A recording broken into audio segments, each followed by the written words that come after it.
Donc, bienvenue, marketing digital, les étapes fondamentales pour construire une stratégie efficace.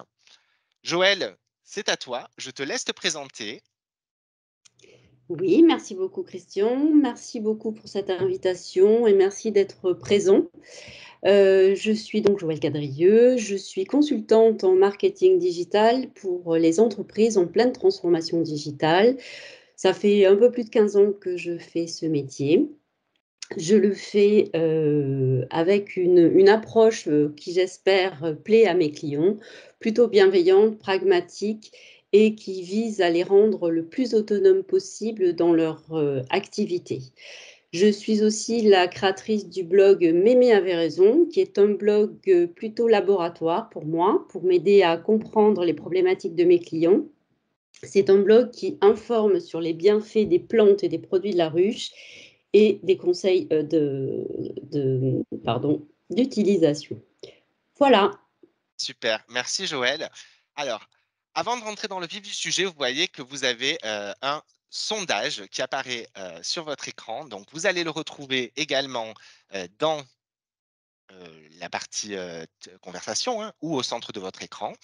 Alors, on aimerait vous demander, proposer un sondage. Selon vous, qu'est-ce que c'est que le marketing digital? Vous avez 3 propositions. Première proposition, il désigne les techniques du marketing utilisées en ligne pour donner de la visibilité et de la crédibilité aux entreprises. Deuxième proposition, il désigne les techniques du marketing utilisant des supports et des canaux digitaux pour promouvoir des produits ou des services. Et troisième proposition, il couvre l'ensemble des activités marketing déployées en ligne pour entrer en relation avec des prospects ou des clients. Je vous laisse nous dire, pour vous, qu'est-ce que c'est que le marketing digital? Et on va voir donc, alors on a une grande majorité, 55% des participants nous disent que c'est la numéro 3. Il couvre l'ensemble des activités marketing déployées en ligne pour entrer en relation avec des prospects ou des clients. Ensuite, on en a 39% qui nous disent la 2 et seulement 17% qui nous disent la 1.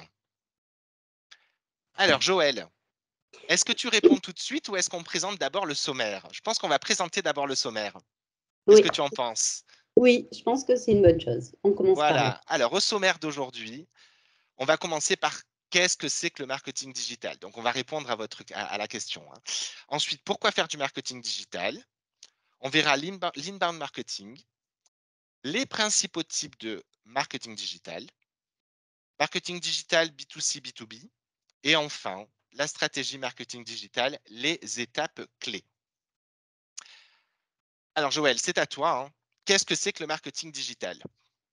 Alors, par rapport au sondage, en fait, il n'y avait pas de bonnes réponses Ah, parce qu'elles sont toutes bonnes. Le marketing digital couvre l'ensemble des aspects qui ont été proposés à travers les questions. Je rajouterai que les principaux objectifs du marketing digital sont acquérir, convertir et fidéliser. On parle alors de stratégie d'acquisition, de conversion ou de fidélisation. En fonction de vos objectifs, vous utiliserez des leviers différents et complémentaires que nous allons voir un petit peu plus loin dans la présentation. alors, pourquoi faire du marketing digital, Joël? Alors, je vous ai retenu 6 raisons principales. La première, c'est d'accéder à un marché à grande échelle. Lorsqu'on est sur le web, on s'adresse à des milliers, voire à des millions de personnes en fonction de son marché et de ses cibles. C'est donc une opportunité beaucoup plus importante que celle du monde physique. La deuxième raison, c'est créer une relation de confiance avec les consommateurs. Il ne s'agit pas que de vendre son produit ou son service, mais aussi de comprendre les attentes de ses clients et de répondre à leurs besoins en adaptant votre offre. C'est un levier de fidélisation. La troisième raison, valoriser son image de marque. Alors, en quoi votre marque est utile pour les consommateurs? C'est la grande tendance du marché depuis la crise du Covid et la crise économique et énergétique que nous traversons actuellement. En effet, une étude réalisée en septembre 2022 en France a montré qu'une marque est considérée comme utile à la vie quotidienne quand elle permet d'augmenter son pouvoir d'achat, de gagner du temps, de rendre un service unique. Les Français attendent donc des marques, qu'elles soient utilisées, qu'elles soient utiles pour leur quotidien, mais aussi à plus long terme, utiles à la société et à l'environnement. Aujourd'hui, les marques donc ont un enjeu de taille. Elles doivent se définir par leur capacité à agir pour le bien de la vie des individus et pour celui de la planète. La La quatrième. pardon, déjà la sixième, augmenter ses ventes et son chiffre d'affaires. Bon, peut-être pas besoin de commentaires sur ce point-là. Quand on fait du marketing, c'est pour vendre. Gagner en productivité, ça c'est un aspect un petit peu plus caché. Quand on fait du marketing digital, il faut être agile et agir sur plusieurs fronts. C'est pourquoi il est nécessaire d'utiliser des outils qui vous permettront, à vous ou à vos équipes, de se concentrer sur un vrai apport de valeur. On va voir que l'enjeu, c'est l'apport de valeur. L'automatisation de tâches répétitives ou sans réelle valeur ajoutée est donc un enjeu concurrentiel de la transformation digitale des entreprises. Et maintenant, le sixième. Et le sixième, il n'est pas des moindres non plus, c'est mesurer l'efficacité des actions menées. Alors, on ne navigue jamais à vue en marketing digital, sûrement dans d'autres domaines, mais on est là pour le marketing digital, parce que les enjeux sont trop importants. Il faut donc vérifier les métriques ou KPI, on y reviendra un petit peu plus tard, pour mesurer vos actions afin de vérifier que les objectifs sont atteints ou pas. S'ils ne le sont pas, il faut comprendre pourquoi les résultats ne sont pas au rendez-vous et adapter rapidement votre stratégie ou vos actions. Il existe aujourd'hui une approche incontournable du marketing digital, c'est l'inbound marketing. Qu'est-ce que l'inbound marketing a changé dans le marketing digital? L'inbound marketing est apparu depuis les années 2000 à peu près en réponse à la baisse d'efficacité du marketing traditionnel qu'on appelle, à contrario, l'outbound marketing. Cette technique repose sur l'utilisation de publicités ou d'envoi des mailings en masse, sans ciblage ni personnalisation. Ces messages sont d'ailleurs considérés plutôt comme intrusifs par les personnes exposées et en plus, ils nécessitent des budgets élevés et n'offrent quasiment pas de retour sur investissement. À l'inverse, l'inbound marketing a pour cible de produire du contenu à destination d'une audience ciblée en lui offrant le bon contenu au bon moment et au bon endroit. Plutôt que de faire du marketing de masse, l'inbound marketing adopte une stratégie de personnalisation de l'expérience utilisateur ou de l'expérience client. Aujourd'hui, l'inbound marketing est au centre de la majorité des stratégies digitales car cette approche présente de nombreux avantages, le respect et la transparence de la relation client, un investissement maîtrisé et rentable à long terme et le contrôle de votre image de marque. Ok. Joël, est-ce que tu peux nous parler maintenant des principaux leviers du marketing digital? On les voit s'afficher là au fur et à mesure. Oui, alors ils sont nombreux. Je vais vous les citer rapidement et revenir plus en détail sur 4 d'entre eux qui sont plutôt incontournables ou alors les plus abordables, les fondamentaux. Vous allez donc constater qu'ils sont tout à fait liés à l'inbound marketing. D'abord, le marketing de contenu, le search engine marketing, le marketing de réseaux sociaux, le marketing d'influence, qui consiste à faire du partenariat avec des créateurs de contenu qu'on appelle aussi influenceurs, mais ils préfèrent qu'on les appelle des créateurs de contenu, le marketing d'email, le marketing automation qui consiste à déclencher des scénarios en fonction du comportement d'un client ou d'un prospect, notamment sur un site internet, le marketing d'affiliation qui consiste à faire un partenariat avec une marque et être rémunéré pour ça. Le marketing mobile qui est plus spécifique aux applications mobiles et qui permet de communiquer à travers des QR codes, des SMS, des annonces sur les applications.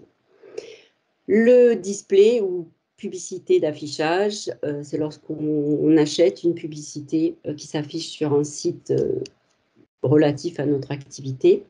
Le marketing vidéo, YouTube avec tous ses tutos, ses formations, ses interviews. Et le dernier, le marketing audio, qui est en nette progression, le podcast, où là aussi, nous retrouvons des formations, des interviews, des astuces. Mais c'est une autre manière d'approcher le contenu. Alors, on va vous demander, avant de continuer, hein, parmi, tous ces leviers que Joël vient de nous présenter, quels sont ceux que vous utilisez, vous, aujourd'hui? N'hésitez pas à nous mettre dans le chat, les numéros. On les a numérotés de 1 à 11, hein. Vous embêtez pas à tout écrire, vous mettez juste le numéro pour qu'on voit ceux qui ressortent le plus. Donc, c'est à vous.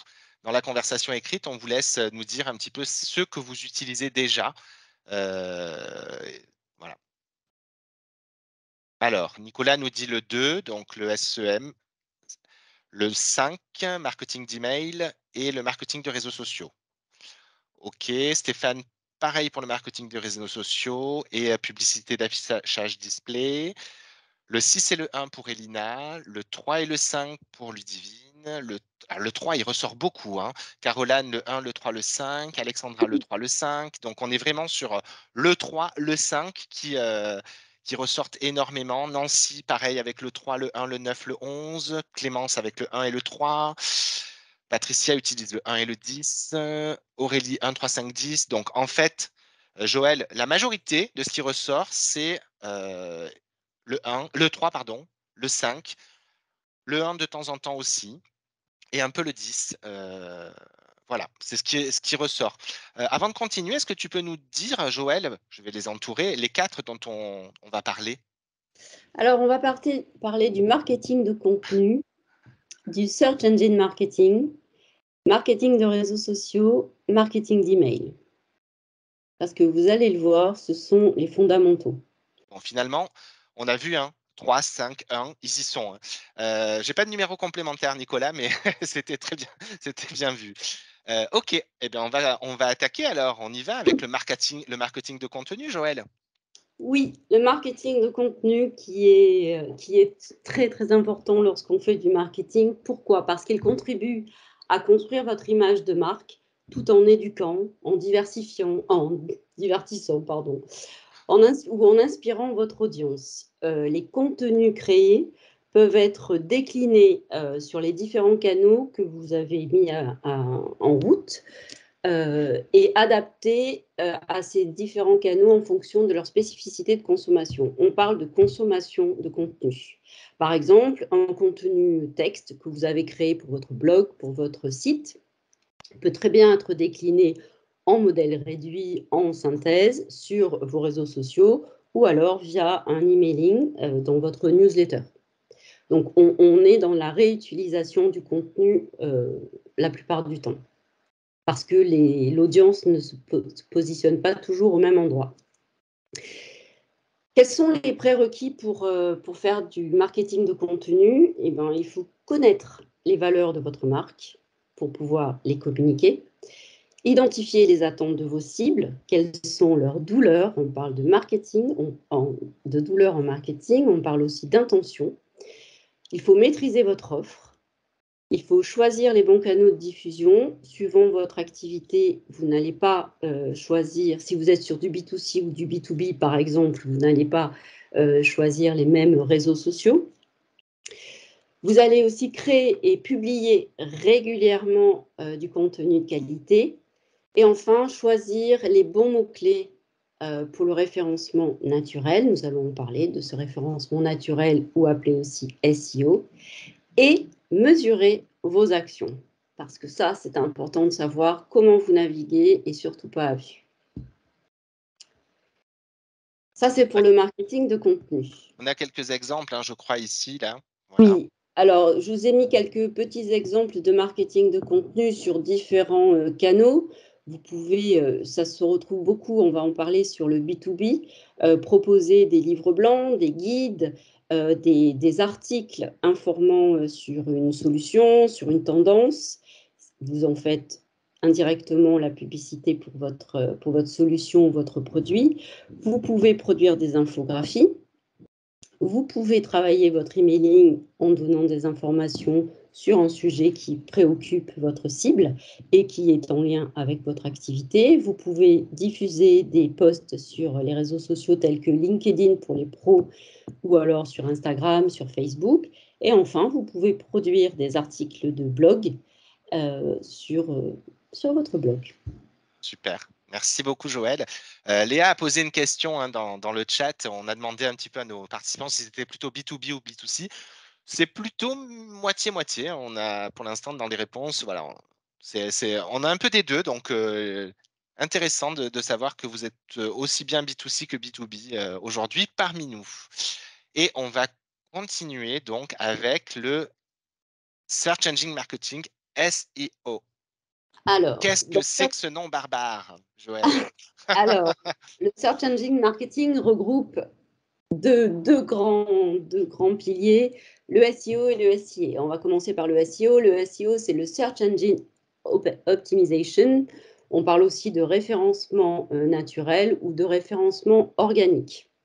C'est les fameux mots-clés que j'évoquais tout à l'heure.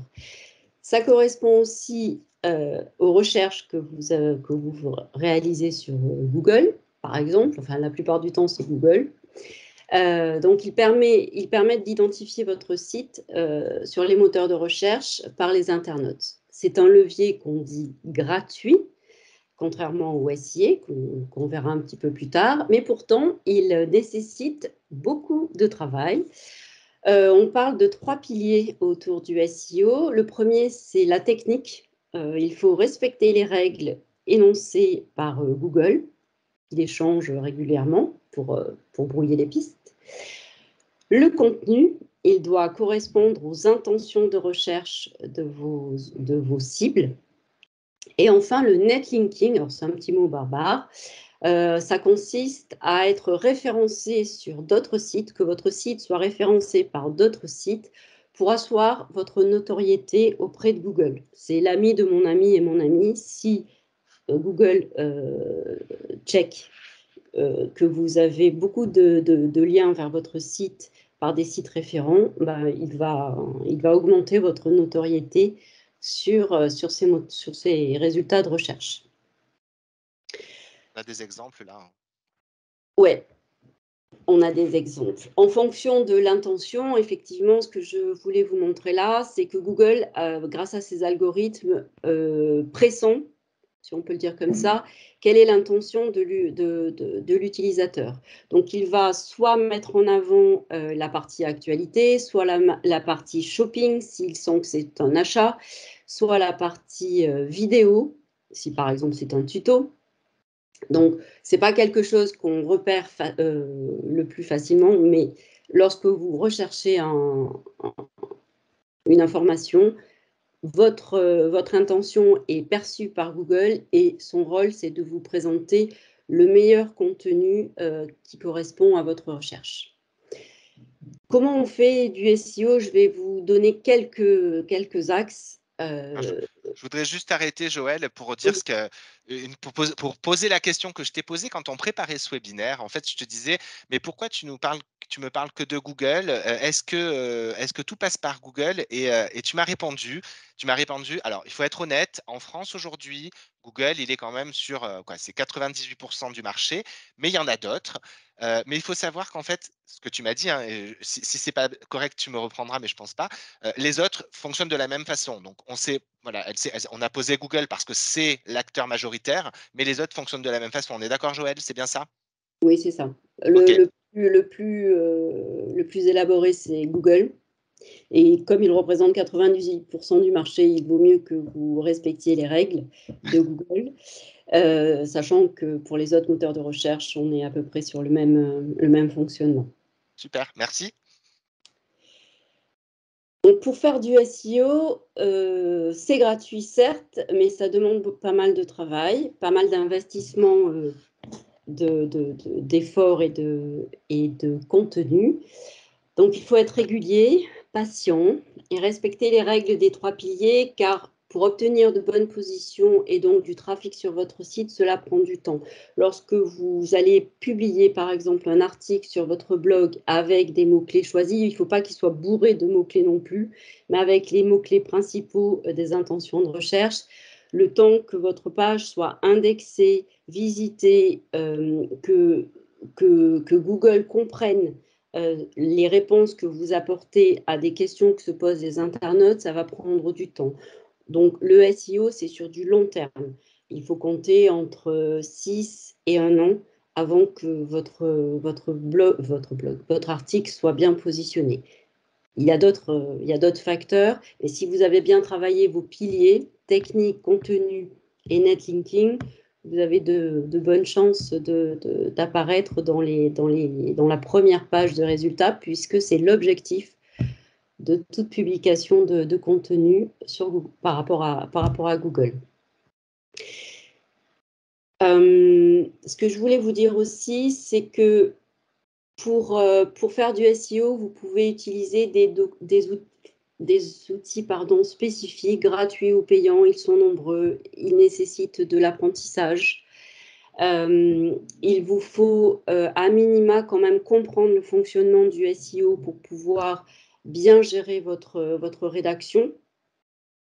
Vous pouvez le faire vous-même si vous en avez le temps, ou vous pouvez faire appel soit à un consultant, soit à une agence experte SEO. L'important, c'est que vous compreniez comment ça fonctionne pour que vous puissiez apprécier les propositions que l'on vous fait et suivre les résultats que vous obtenez pour pouvoir les modifier, les ajuster. Un autre élément, pardon. Tu avais fini sur le SEO? Oui, j'ai terminé. Oui, donc en fait, et c'est là qu'on va voir l'importance de faire appel à quelqu'un, parce que le SEO, c'est gratuit. On Mais dit que c'est gratuit, voilà, c'est pour produire du contenu, ça prend du temps. et oui, Pour bien le travailler, ça prend du temps et ça peut coûter de l'argent parce que vous utiliserez des outils, vous utiliserez peut-être des tutos, vous utiliserez de la formation, du coaching, plein de manières de faire. Vous avez un autre levier qui est le SEA. Alors celui-là, c'est le Search Engine Advertising ou achat de liens sponsorisés. Celui-là, oui, c'est du payant. Pour autant, donc son objectif, c'est de générer du trafic qualifié, accroître sa visibilité et construire sa notoriété et forcément réaliser des ventes. On l'utilise en complément du SEO. Il fait partie plutôt d'une stratégie orientée vente et développement d'une image de marque. Et on va le travailler sur des mots-clés très spécifiques par rapport au SEO. Le SEO, on a un certain nombre de mots-clés pour lesquels on va produire du contenu. Et le SEO, ça va vous aider à booster certaines de vos positions sur des requêtes précises. Pour faire du SEO, il faut un budget et que ce budget soit maîtrisé. Pourquoi? Parce que si vous ne comprenez pas comment ça fonctionne, si vous avez des difficultés, vous risquez de perdre tout le budget que vous avez investi, qu'il soit petit ou moyen. Vous pouvez commencer avec un petit budget sur le SEO. Pour autant, il faut que vous paramétriez correctement vos campagnes. Il faut que vous compreniez comment fonctionnent les enchères, comment on définit ses objectifs et comment on identifie ses cibles qualifiées. Vous avez tout ça sur la plateforme Google Ads. Encore une fois, Google, mais c'est toujours le même principe, 98% du marché. Moi, je vous conseillerais plutôt, pour démarrer, de faire appel à un expert, un consultant ou une agence. Parce que dès l'instant où vous allez comprendre comment ça fonctionne, qu'on va vous amener par rapport à vos objectifs à construire une stratégie, vous allez pouvoir entrer sur le sujet et peut-être un jour le faire vous-même.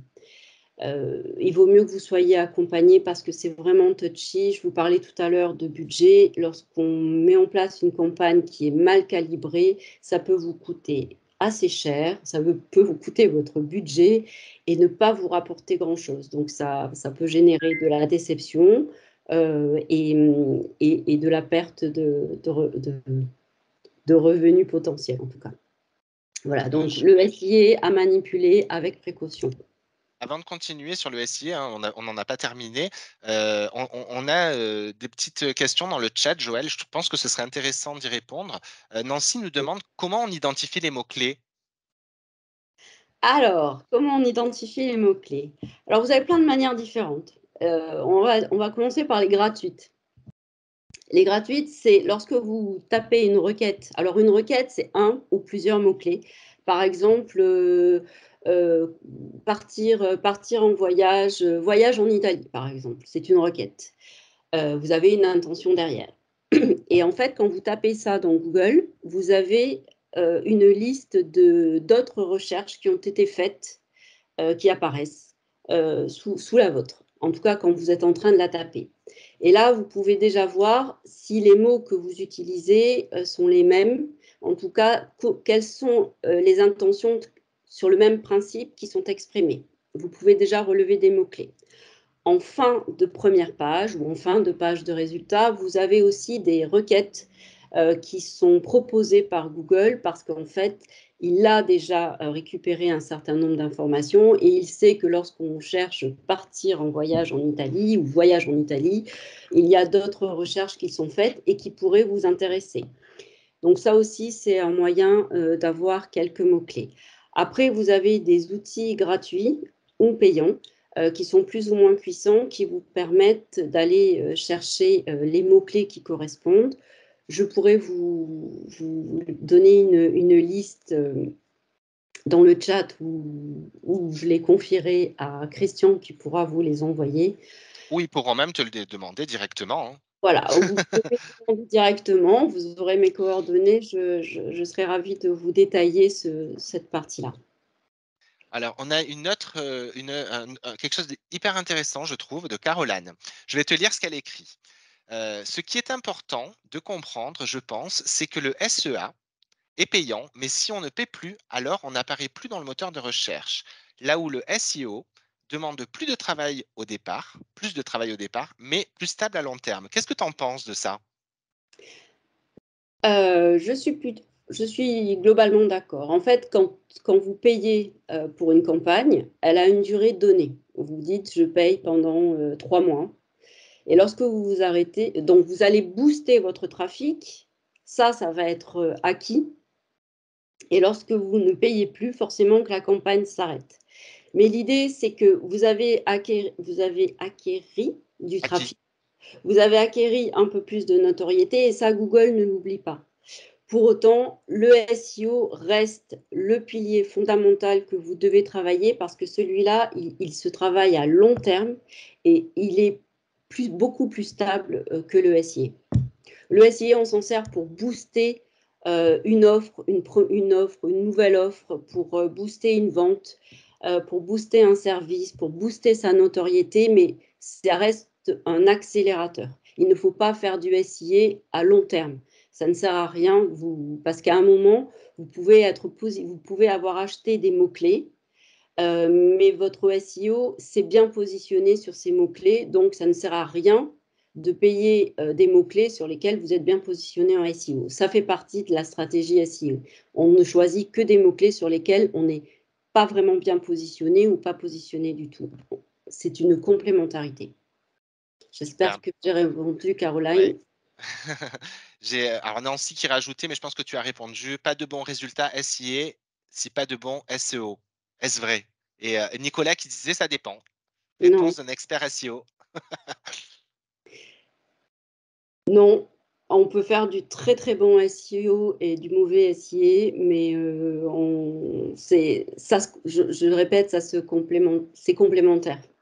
OK, très bien. Alors, Mais merci Nancy merci pour la remarque. merci, on a interrompu un petit peu ta présentation du SIA, mais c'était intéressant, je pense, avant de poursuivre, de pouvoir répondre à ces questions. Avant de poursuivre, j'aimerais que tu me reposes la question que tu m'as posée. Et je vais montrer, Peut-être que ça, je vais peut-être que montrer la ça va être utile. slide. Oui, en effet, j'ai entendu récemment par, une influenceuse ou une créatrice de marketing, c'est ça, je sais plus comment Ah, il faut si, les appeler. une créatrice de contenu, qui donnait un bon plan sur son réseau social en disant que, quand on voulait, commander des pizzas, chez Pizza Hut, il valait mieux taper Domino's Pizza, dans le moteur de recherche parce que Pizza Hut a acheté je ne sais trop quoi et nous propose des bons de réduction si on passe d'abord par Domino's Pizza. Qu'est-ce que c'est que ce trafic, de SIA finalement? Oui, ben, alors quand on fait du SIA, il y a des bonnes pratiques et des pratiques un petit peu plus borderline. Vous avez des marques qui achètent, le mot-clé de la marque concurrente. Donc la marque, c'est un mot-clé et certaines marques achètent la marque concurrente. Donc quand on tape, Domino's, on tombe sur Pizza Hut. C'est une pratique très, très, très borderline, on ne peut pas l'interdire. Ça ne se fait pas. C'est pas les bonnes règles du jeu, mais malheureusement, ça existe. Donc, lorsque vous faites du SIA, achetez votre marque. Vous êtes obligé de le faire. Pour pas, si vous avez un concurrent très, très agressif, c'est une pratique qui peut vous arriver. Je l'ai déjà vu faire. Alors c'est, il y a Nicolas qui nous dit, d'où la pub Carglass qui demande de bien mettre le point .fr. En effet et on est nous-mêmes, je l'ai vécu ce matin encore, victime de ça puisque quand vous tapez «Oh my webinar», sur un moteur de recherche, en fait, on a un concurrent qui arrive avant nous.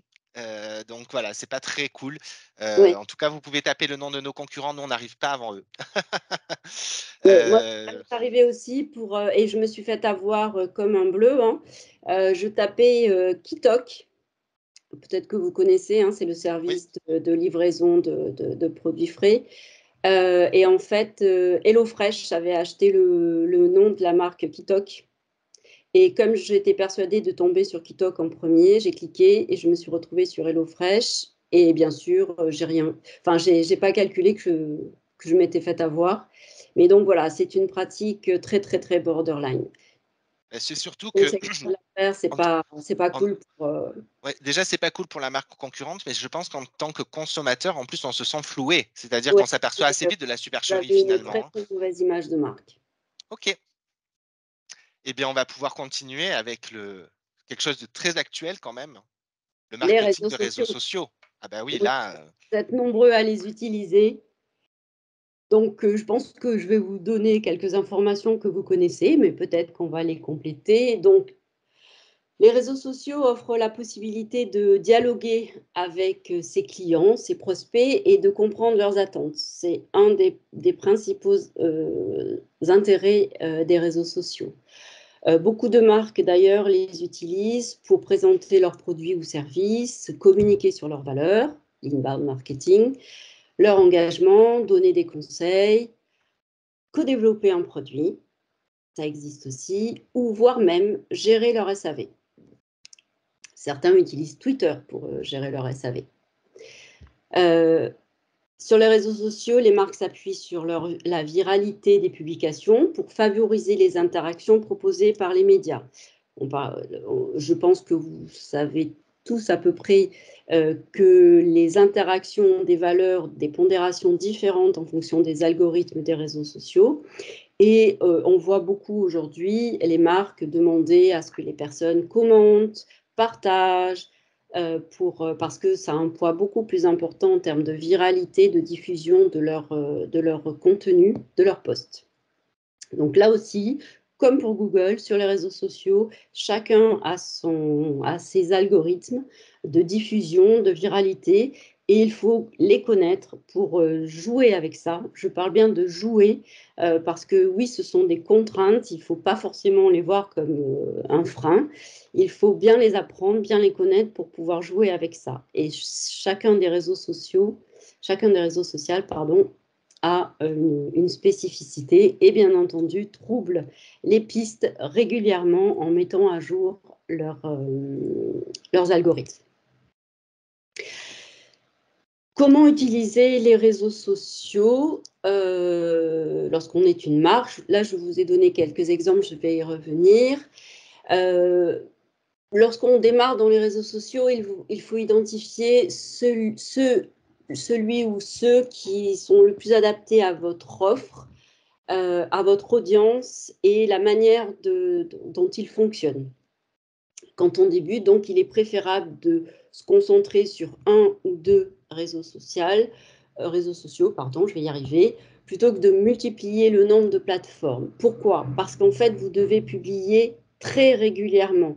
La régularité de publication est très importante sur les réseaux sociaux pour maintenir votre niveau de diffusion. Lorsque vous vous arrêtez, et je peux vous en assurer que j'en ai fait l'expérience avec Mémé avait raison, j'ai publié pendant longtemps tous les jours, puis j'ai dû m'arrêter pour certaines raisons, et ma visibilité a chuté drastiquement. Ça peut rejoindre le SIA. C'est gratuit aussi, même s'il y a les ads aussi sur les réseaux sociaux.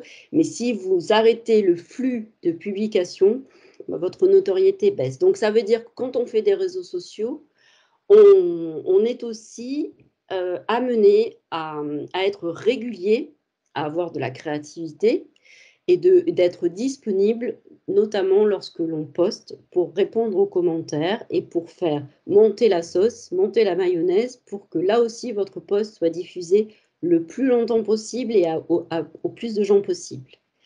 Je pense que vous connaissez à peu près le fonctionnement. Je vais vous parler peut-être plus de Instagram, mais on le retrouve sur les autres réseaux sociaux.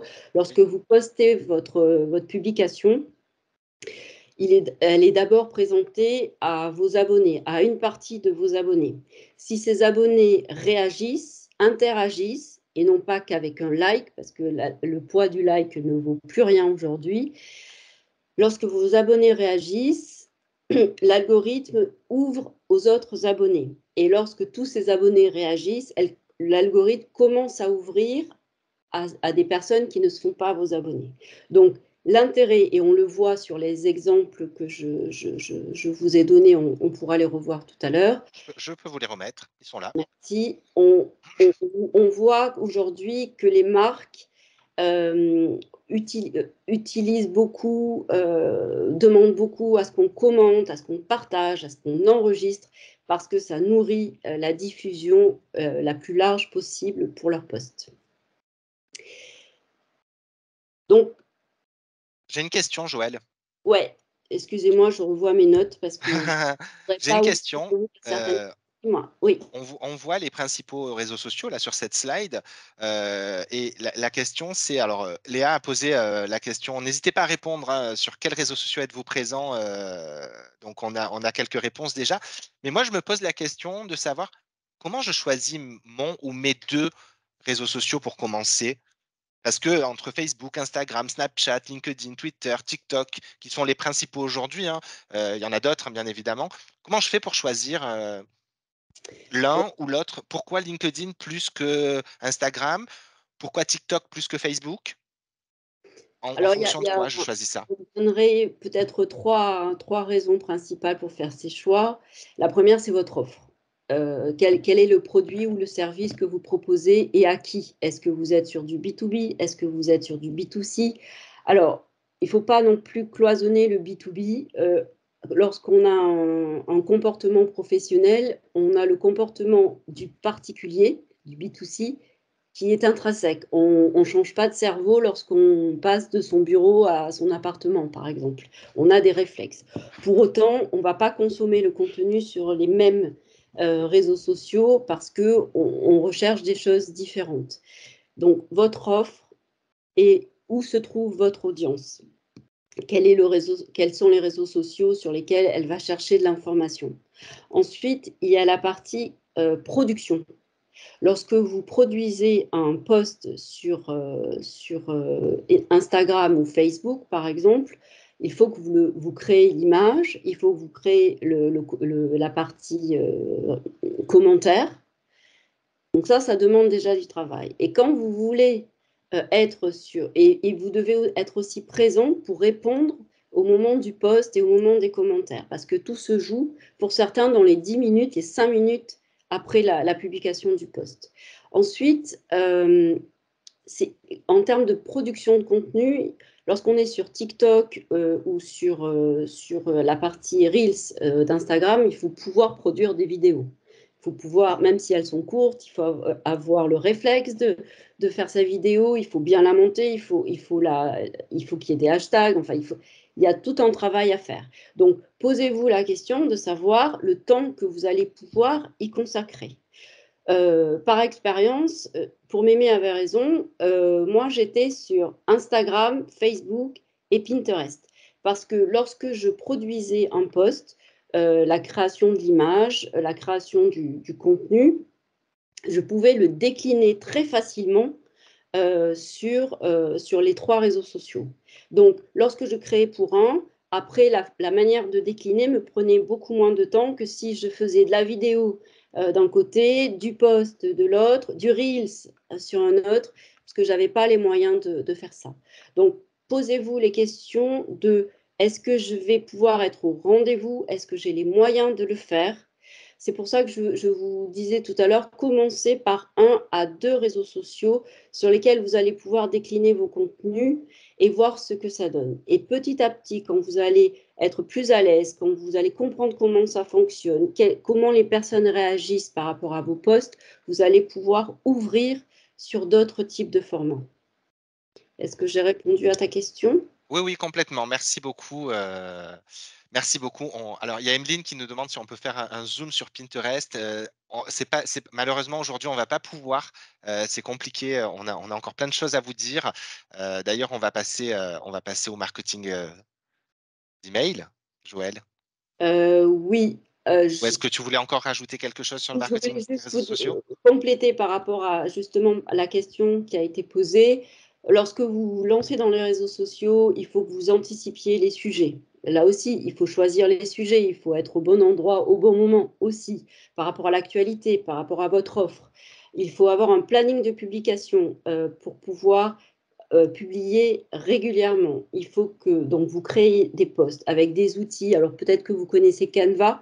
Canva est l'outil par excellence pour créer des posts. Il faut que vous répondiez aux commentaires, donc il faut que vous soyez présent au moment où vous publiez. Ça aussi, il faut pouvoir le faire.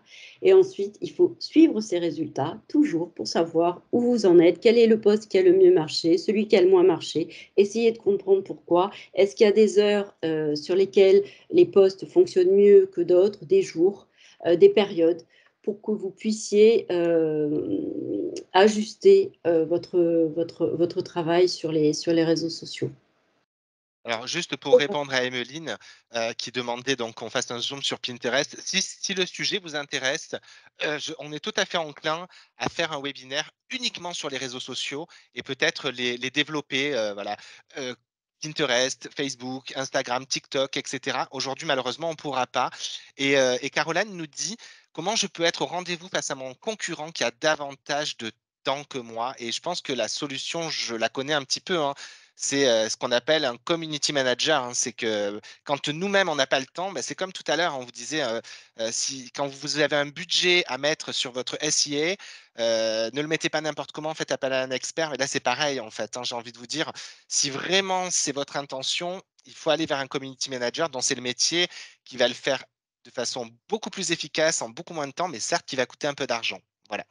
Je pense qu'on Oui, on va on pouvoir on clôturer entend cette qu'il faut partie pas sur les réseaux sociaux oui, et si Joël est OK, pourquoi pas refaire un webinaire, dans quelques temps, parce que ça prend beaucoup de temps à préparer quand même, hein, sur les réseaux sociaux. Et on va passer maintenant au marketing d'email, le oui, quatrième dont tu voulais nous parler. oui, le quatrième. Alors, le marketing d'email, ça peut répondre aussi à Caroline, en partie, je pense. Les emails, alors on en reçoit tous, beaucoup, peut-être beaucoup trop, mais en tout cas, ça, ça semble passer de mode aujourd'hui, mais en fait, c'est l'un des moyens les plus efficaces pour toucher votre audience cible. Pourquoi? Parce qu'en fait, lorsque vous avez une base de contact que vous enrichissez régulièrement, je ne pourrais pas développer la partie comment on enrichit sa base de contact, mais cette base de contact, elle vous appartient. C'est votre richesse. c'est le moteur sur lequel vous allez vous appuyer pour pouvoir diffuser de l'information à des personnes qui ont pris la peine de dire oui, je suis intéressé par vos publications, oui, je suis intéressé par les informations que vous me distribuez. Contrairement aux réseaux sociaux, où pardon, j'ai perdu mon mot, vous dépendez des algorithmes. Vous dépendez du fait qu'ils soient disponibles ou pas. On a tous en tête lorsque Facebook est tombé, ben voilà, vous pouvez plus communiquer. Alors que lorsque vous appuyez sur votre base de contacts, vos contacts, ils sont à vous et vous pouvez les exploiter, les enrichir et les cultiver. On pourra parler de lean nurturing un petit peu plus tard. C'est pourquoi moi, je vous conseille de bien choyer, de bien travailler votre emailing et d'enrichir votre base de contact et bien sûr une base de contact qualifiée auprès de qui vous allez communiquer sur votre nouvelle offre, sur vos valeurs, sur un sujet qui les intéresse et qui est en lien avec votre activité, de l'actualité. Et vous allez pouvoir communiquer avec ces personnes-là. Donc l'emailing est un levier marketing important et fondamental et sûrement pas désuet. Parce qu'on en fait du ciblage, de la personnalisation et là, votre cible est beaucoup plus attentive et beaucoup plus réceptive parce que vous vous adressez à elle en particulier. Il existe des tas d'outils et j'en ai un en tête que j'adore. Mais bon, il demande un budget. Je ne sais pas si Nicolas est avec nous. Il est Mais là, il est là. je ne Il sais est pas si là et il Cabello, participe énormément dans le chat. est-ce que c'est Nicolas Cabello? Non. Non, c'est Nicolas Roy. Bon, alors c'est pas grave. Nicolas Roy, quand même, merci. Donc, plus vous allez personnaliser votre emailing, mieux ça va être le plus impactant. Ici, je vous ai donné quelques exemples d'emailing B2B avec Hotjar, qui est une solution CRM, entre autres, qui diffuse de l'information à ses abonnés, mais aussi à ses prospects, autour du CRM, autour de la donnée client, autour de la stratégie marketing, et qui apporte une très, très, très forte valeur ajoutée, sans pour autant tout le temps parler de son produit. C'est ça qui fait la différence et qui donne de l'impact et de la pertinence à leur newsletter. Vous avez d'autres exemples qui présentent plutôt du B2B aussi. Vous avez aussi un exemple, je vous ai mis juste Mango sur du B2C, où là, par exemple, lorsque je reçois cette newsletter, en fait, elle est personnalisée par rapport à mes achats, par rapport à mon historique d'achat. Et donc, ça me parle beaucoup plus que si on me présentait des produits, les tops des ventes, par exemple. Donc voilà une partie d'emailing. On n'a pas trop le temps de la développer, je suis désolée, mais sachez, on pourra en parler. Si vous voulez qu'on en parle, il n'y a pas de souci, je le ferai avec grand plaisir. Mais c'est un outil, c'est un levier extrêmement important qui ne demande pas forcément beaucoup d'investissement, en tout cas dans un premier temps, et je vous invite fortement à vous y intéresser. La dernière chose que je rajouterai, je suis désolée, c'est que lorsque vous récoltez du contact, soyez bien en phase avec la loi RGPD, le règlement général sur la protection des données. Vous allez sur le site de la CNIL, on vous explique tout. Surtout, soyez vigilants avec les données que vous récoltez et l'utilisation que vous en faites. C'est la règle à respecter quand on fait de l'emailing. Alors, le marketing digital concerne toutes les entreprises et tous secteurs confondus. On le voit bien, certains d'entre vous être plutôt B2B, d'autres B2C. On a des objectifs qui sont à peu près similaires, mais la manière de les traiter, de les adresser sont un petit peu différentes. Alors, j'ai un petit peu caricaturé, il y a des grosses nuances. Mais je dirais que lorsqu'on fait du marketing digital pour du B2B, sachant que le processus de vente est beaucoup plus long, le processus de décision est beaucoup plus long, en fait, on va aller chercher, notre stratégie va plutôt s'orienter sur la génération de leads qualifiés qu'on va aller nourrir, qu'on va aller élever, le lead nurturing, jusqu'à les amener à l'achat de sa solution, de son produit. Souvent, ces leads qualifiés sont confiés ensuite à des équipes commerciales qui vont aller chercher le client, qui vont aller lui faire des démos, qui vont aller le rassurer, lui expliquer comment fonctionne sa solution lorsqu'on est sur une solution digitale ou son produit ou son service. Alors que lorsqu'on est sur du B2C, le cycle de décision, le cycle d'achat est beaucoup plus court.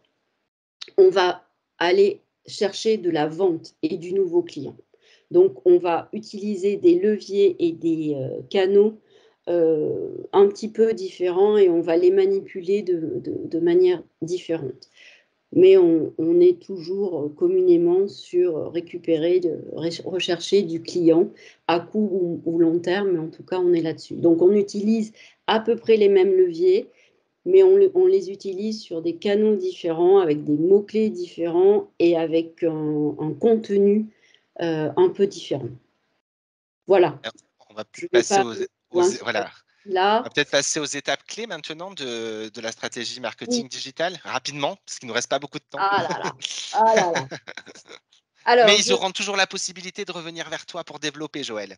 bah, j'espère bien. Je vous ai divisé en 3 les étapes clés. D'abord, identifier les tendances de votre marché. Il est fondamental que vous compreniez comment fonctionne votre marché. Alors, votre marché, c'est par rapport à votre offre, bien entendu. Quelles sont les spécificités de votre marché. Il faut que vous connaissiez vos cibles. Vous avez dû en entendre parler. Il faut connaître son client type. Il faut travailler le persona de ce client type. Il y a plein de manières de faire. Je vous donnerai quelques clés pour pouvoir le mettre en place. Il faut analyser votre concurrence offline et online. Pourquoi je cite bien offline et online? Parce que je vois trop souvent des marques qui connaissent parfaitement, et ça c'est tant mieux, leurs concurrents dans le monde physique, mais qui découvrent des concurrents qu'ils n'avaient absolument pas identifiés dans le monde digital. Et c'est cela, lorsqu'on a un site internet de vente en ligne, qu'il faut aller regarder, principalement. Ensuite, il faut aller analyser son SWOT. Vous connaissez le SWOT? Oui, les forces, les faiblesses, les opportunités et les menaces. Donc, il faut travailler une stratégie gagnante qui capitalise sur vos forces, qui exploite vos faiblesses, pardon, pas vos faiblesses, les faiblesses de la concurrence, les opportunités que vous avez identifiées et pour ne pas subir les menaces de vos concurrents. Je rebondis sur Caroline, mon concurrent sur les réseaux sociaux. Est-ce qu'il est sur tous les leviers digitaux?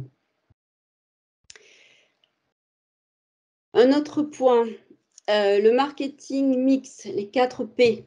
Là aussi, si vous faites du marketing, vous devez les connaître. C'est produit, prix, distribution et promotion.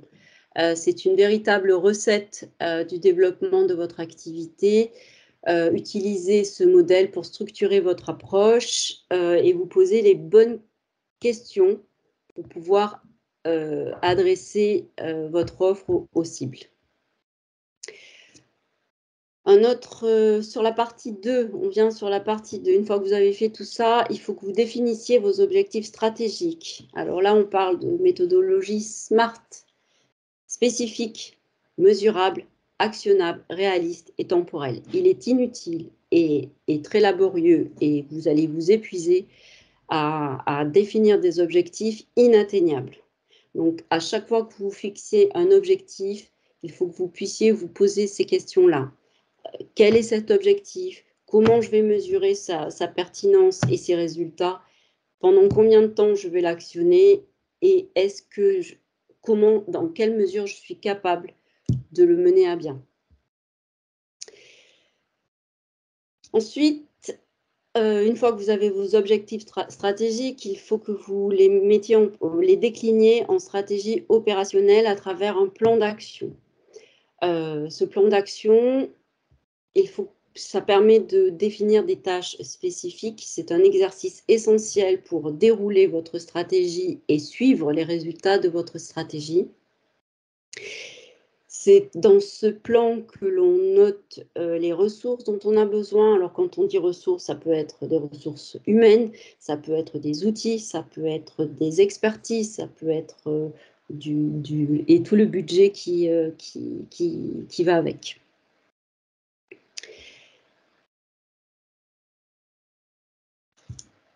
Ensuite, et avant-dernier point, je vous l'ai répété plein de fois, je crois, depuis le début de cette présentation, suivez vos résultats. Si vous ne les suivez pas, vous ne savez pas, vous ne saurez pas si les actions que vous mettez en place sont utiles, si elles vous rapportent du prospect, du lead, de la notoriété, des clients, des ventes. Il faut que vous puissiez suivre et que vous ayez des outils qui vous permettent de suivre les résultats. Et enfin, osez vous tromper. Ça, c'est fondamental. Pourquoi?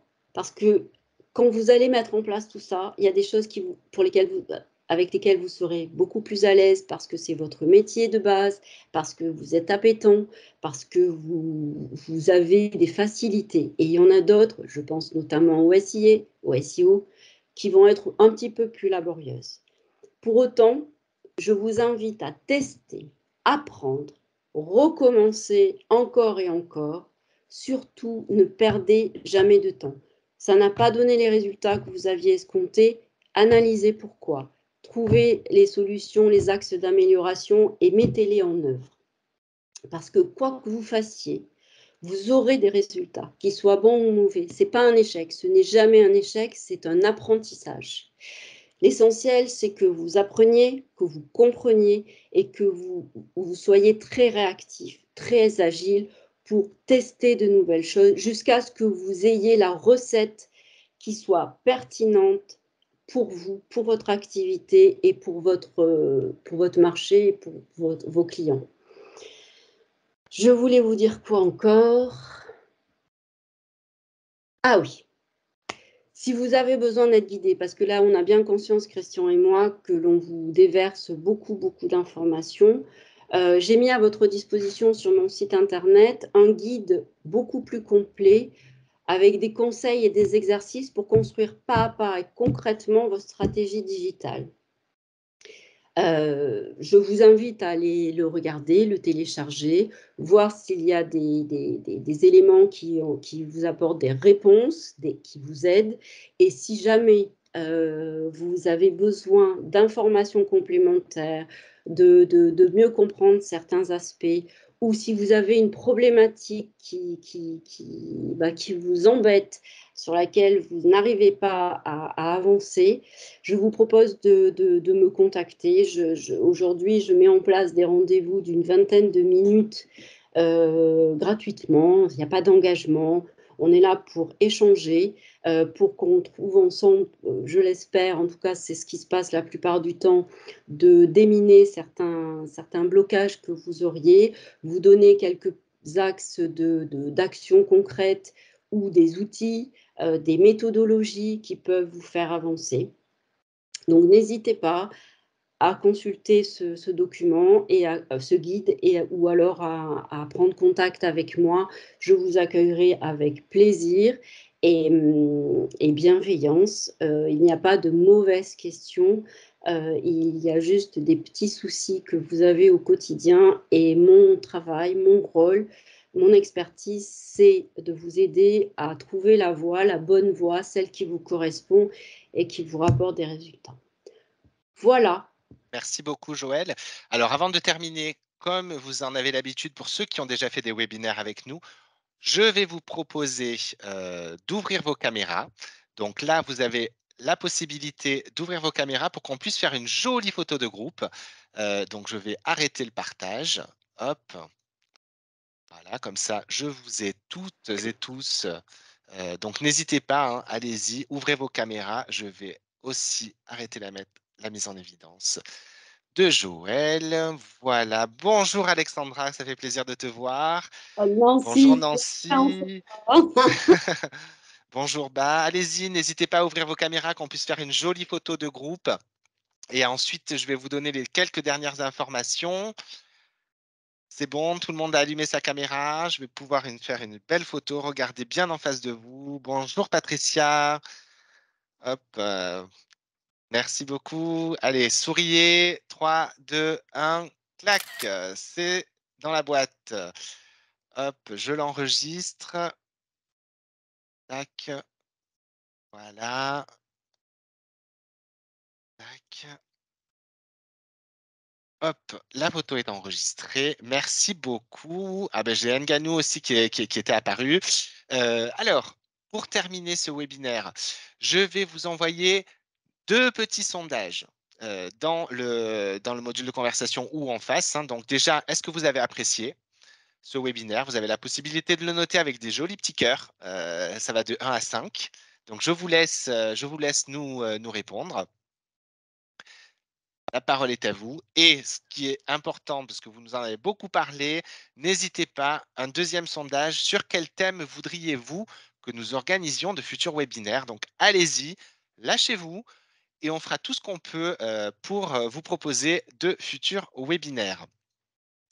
Qu'est-ce que je voulais vous dire de plus avant de vous quitter? Le prochain webinaire, vous nous l'aviez demandé il y a quelque temps, il va arriver au mois de décembre, donc suivez bien votre boîte mail, pour vous y inscrire. Ce sera sur le métaverse 2.0 et je vais, terminer donc en vous repartageant rapidement, hop, le document avec, hop, ici vous avez donc, comme vous l'a dit Joël, puisqu'elle est très généreuse, un rendez-vous de 20 minutes gratuit sans engagement qui est offert réservez votre créneau sur ifollowYou.fr. Vous avez également le guide gratuit qui est rédigé par elle-même pour créer votre stratégie de contenu. Ensuite, là, vous avez son mail, son calendrier, mais tout ça, vous l'aurez dans le guide que vous allez recevoir avec le replay. Merci Joël. Bah, merci Merci. beaucoup. On en sait maintenant beaucoup plus sur le marketing digital, même si on aurait aimé aller encore plus loin. Ce webinaire, il vous a été proposé par Oh My Webinar et iFollowYou. S'il vous a plu, que vous avez passé un bon moment et que vous aimeriez en organiser un dans votre entreprise, n'hésitez pas à prendre contact avec moi. Léa va vous mettre mon adresse mail dans le chat. Je reste à votre disposition pour vos projets de webinaire, hein, sur toutes les thématiques. euh, et vous pouvez également nous suivre sur notre compte LinkedIn ou sur notre site internet pour voir les replays des webinaires que vous auriez loupés, et aussi connaître les prochaines thématiques qui seront traitées. Donc, au mois de décembre, le prochain, c'est sur le métaverse, mais il y en a déjà plein d'autres de prévus pour le début de l'année 2023. Voilà, je vous dis donc à très bientôt sur d'autres événements. Je vous souhaite une excellente continuation